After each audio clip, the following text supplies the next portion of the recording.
এই জন্য আমার রাসূলের একখানা নাম মোবারক হলো শাফিউল। আসেন না রাসূলকে একটু সেভাবে ডাকি, ইয়া রাহমাতাল লিল আলামিন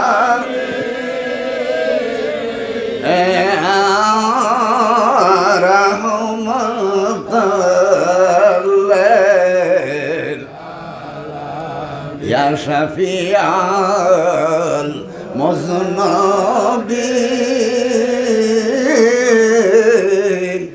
ইয়া শাফিউল মুযনবিন। কোথায় রইলেন দয়াল রাসূল,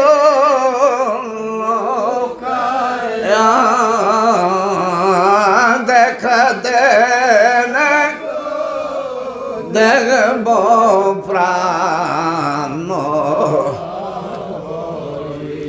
দেখা দেন গো দেখব প্রাণ জোড়াই।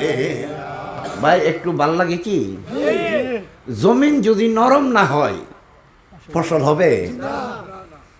মনের জমিন, আমাদের মনের জমিন গরম হয়ে গেছে, মানুষের অন্তরগুলো কর্কশ হয়ে গেছে, পাষণ্ড হয়ে গেছে, নির্দয় নির্মম হয়ে গেছে। এই মনের জমিনটারে নরম বানাইবার জন্য আল্লাহ যুগে যুগে নবী রাসূল পাঠাইছেন। আমার মহান মুর্শিদ বলেন, বাবা জমিন যদি নরম না হয় যেমন ফসল হয় না, মনের জমিন যদি না নরম হয় নামাজ রোজার ফসল পাওয়া যাবে না। মনের জমিন, এই মনের জমিন নরম বানানোর জন্য আমার রাসূলের শান, রাসূলের মান, রাসূলের গুঞ্জন, রাসূলের গুণগান যদি গাওয়া না হয়, মনের জমিন পাথুরিয়া জমিন এটা নরম হবে না। ভাইয়েরা আমার, মনের জমিনটা নরম বানাইবার জন্য আমার রাসূলের দুরূদ আর মিলাদের কোনো বিকল্প নাই।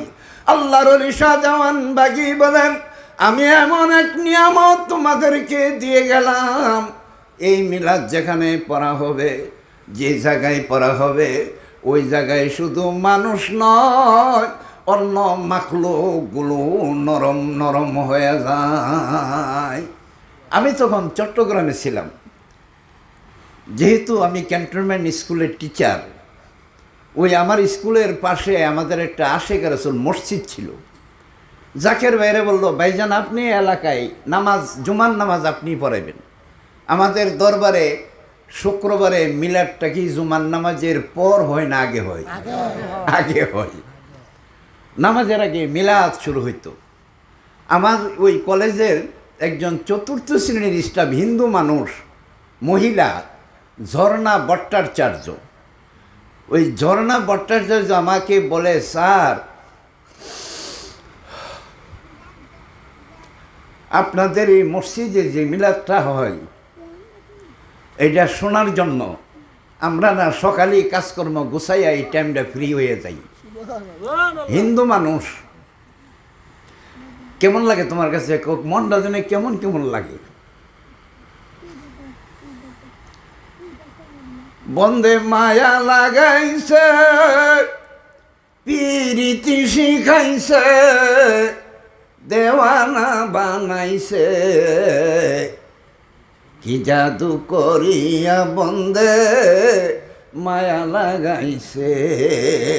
অনেকে বলবে হুজুর কইতে গানছে, গান না গাই।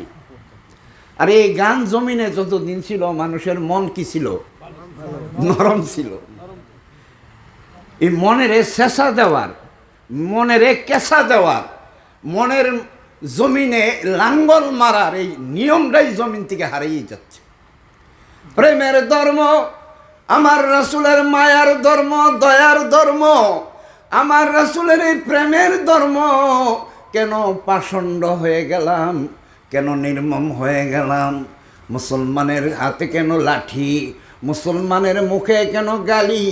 আমার রাসূল গালি বন্ধ করার জন্য আসছিলেন না, গালি চালু করার জন্য আসছিলেন। বন্ধ করার জন্য।